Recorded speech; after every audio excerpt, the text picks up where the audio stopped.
Okay, so good friend of mine in real estate in that sort of social media sector reached out to me last night and said, Mark, what's the formula for buying property investment? It was a really big question that I had to answer in a really small sort of sentence. So stay tuned. We're going to talk about buying property and what to look out for, the magical mix of what you should buy.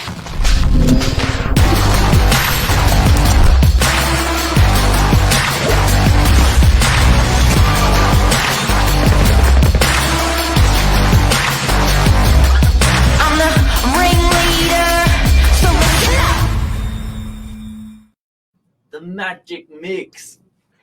It's like a How, potion. how am I going to answer this in 5 minutes, Billy? How are we going to do this? Yeah, good luck putting this into a text message. I would have just said, tune in tomorrow. You'll get all the Well, secrets.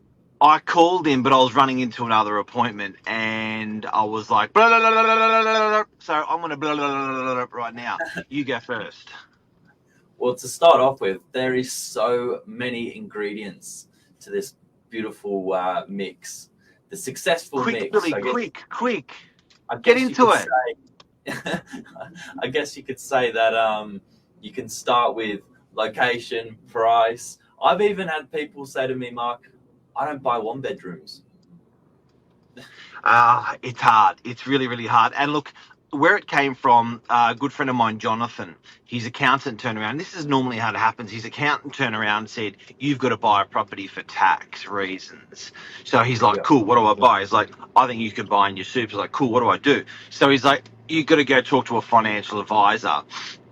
I spoke to a financial advisor, helped him save some money. He said it was actually very expensive to do, helped him save some money with some of his insurances, but he still, got there, didn't really get that sort of property guidance information that he wanted. He then was referred from the financial advisor to property people, and he felt like he was getting like the slick sell job on new developments, and he's like, yeah, I sort of understand that they're a good investment, but I know good people in the industry. I'll reach out to them and ask them. I was fortunately one of them. What did I say?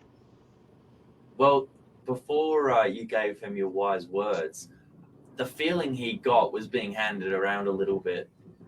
Probably, where if something came to fruition, he purchased, there might be a bit of a referral fee there. And I don't think that's a nice feeling. And I think you summed it up really well off there. The advice that you take from any professional, not just in real estate, is it the same practice they do? Do they practice what they preach? I think that's what you got to look Yeah. at. And look, I sort of get it because if I'm a stockbroker and I'm presented with a person that says, I don't know whether I should buy a property or I don't know whether I should buy stocks. Like, I'm a stockbroker and I'm going to go, these are the stocks I've bought that I think are great. This is what you should do. Property, no. So Yeah. it's sort of like, I get that even works with property, that you may be getting. It's a bit different with us because we get pretty much the same commission across the board. But with new developments and new areas in Sydney, sometimes a developer will pay a 5% commission or a 3% commission between Parramatta and Chatswood. And you will go, well, you should really buy Parramatta, and like, you're getting 5% off a Parramatta commission and a 3% off a Chatswood commission. But is that in the best interest of the clients? That's what I'm talking about. How do you watch out for that? And what is the proper true combination of what to look for? Yeah. Well, tell us, please, enlighten us with what Okay. is the Now concept like. this is the most powerful thing I can say. Everyone gets caught up in like sort of the cogs, not the machine. And what I have to say is, when I was talking to my mate, I said, look, let's talk about yield. Yield is rent, right? Good yield, bad yield. I said, well, if your yield's going to be sort of 4, 5, 6%, whatever that's going to be, that's great. But I said, you got to also consider capital growth, because capital growth is probably going to double in a proper where it should be doing well. Capital growth should double every 10 years. So let's pull that apart. 4, 5% for your rent every year. Yeah. Doubling in 10 years is probably 8% compounded. So I said, you're talking about 13 to 15% per year is going to be what a good property will surface. 1/3 of that is going to be your rent. 2/3 of that is going to be your capital growth. So I said, capital growth is twice as important in your consideration than rent. And he went, uh-huh. Yeah. Compared to someone who just focuses on the cash flow, which obviously is equally important, but if there's no capital growth there, you're only relying on the rental income. And as that property or investment ages, is it going to keep up with the same return? Is there going to be any future growth in the market? So I think that's where people's consideration to new and upcoming suburbs gets revised and looked at, because if there's going to be an influx of stock, there's no real price protection there. That's not Okay. sort of basic economics of that. That's a really good point. Influx of stock. So that was the next page I turned. So this is all within a couple of minutes. It was elevator conversation. And I was like, let's talk about influx of stock. Let's talk about supply and demand. So what do you mean? I said, well, I'd love you to buy in an old established suburb that's very sought after. So what do you mean? I said, well, to give you an idea, and Mike is a Melbourne guy, Jono, and I said, to give you an idea of what I'm talking about, Northern Beaches, eastern suburbs, North Shore, we don't really have new stock. Good example. Bad example, I said Mascot and that sort of that area through there. Within a 12-year period, they went from 2,000 units, 4,000 units, 8,000 units, 16,000 units, 32,000 units total. Yeah. What does that do to your rent? And what does that do to your property value? Well, it doesn't mean there's no growth. It just, the supply is constantly meeting demand. So as people move into the area, they can build more. So it doesn't foster the same capital growth as suburbs and properties that have a limited supply. Allow me to give you an example. DY in 60 years sat on 8,500 units, which then moved to, over a 60-year period, 9,600 units. It didn't even change 10% over 60 years. That's a good example of an area that's not pumping in a lot of supply into its core market there. So there's your capital growth. There's your yield. Where do you buy? Try to balance those things that we're talking about today.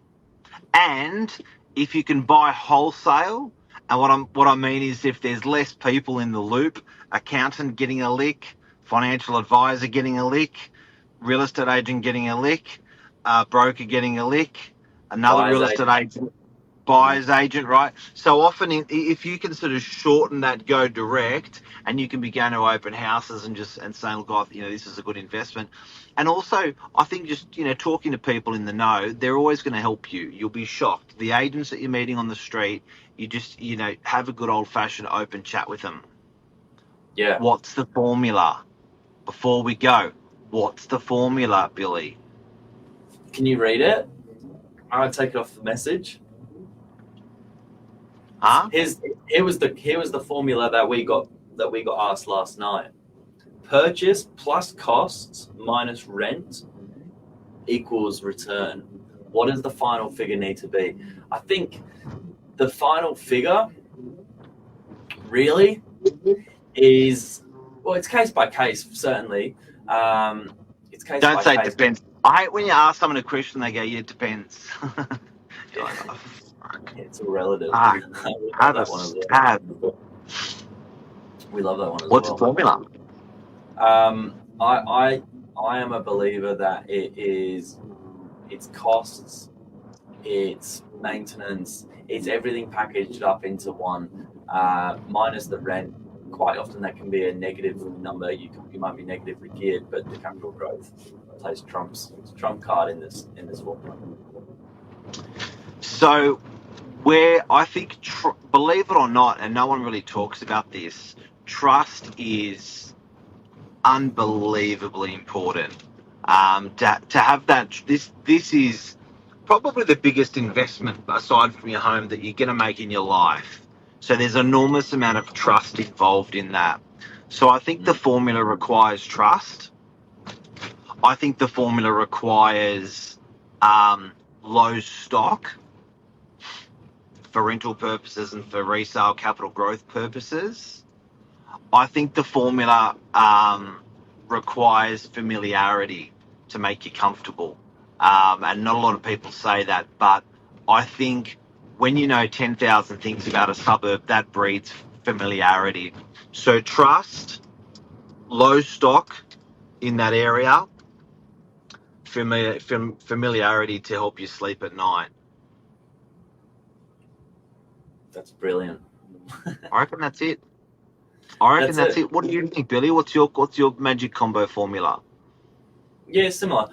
What I always get asked from investors is, why would I buy a property that loses money each week, negatively geared?